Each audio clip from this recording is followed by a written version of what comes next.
Japan এমন একটি দেশ যেখানে বসবাস করার জন্য পৃথিবীর বিভিন্ন দেশের মানুষ খুবই পছন্দের তালিকা রাখে।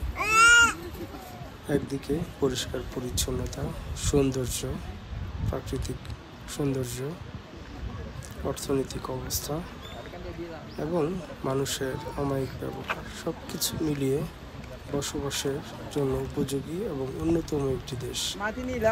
কিন্তু এগুলো পজিটিভ দিকের পাশাপাশি কিছু নেগেটিভ দিকও রয়েছে, যেগুলো অনেকেরই অজানা।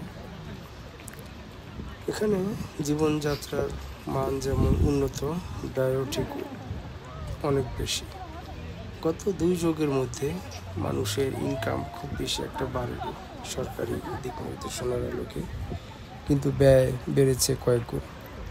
সব মিলিয়ে যারা এখন স্থায়ীভাবে বসবাসের চিন্তা ভাবনা করছেন তারাই হিমশিম খাচ্ছেন।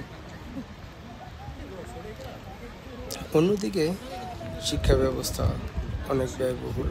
প্রাথমিক শিক্ষা যদিও জাপানিজ নাগরিকদের জন্য ফ্রি, চিকিৎসা ব্যবস্থাও অনেক ব্যয়বহুল। সব কিছু মিলিয়ে খাদ্যদ্রব্যের ঊর্ধ্বগতি,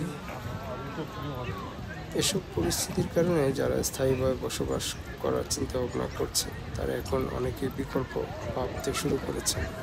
এমনকি কিছু কিছু জাপানিজ নাগরিক আমেরিকা, অস্ট্রেলিয়া সহ পৃথিবীর বিভিন্ন দেশে পাড়ি জমাচ্ছে, কারণ তারা আয় এবং ব্যয়ের সাথে সামঞ্জস্য রাখতে পারছেন না।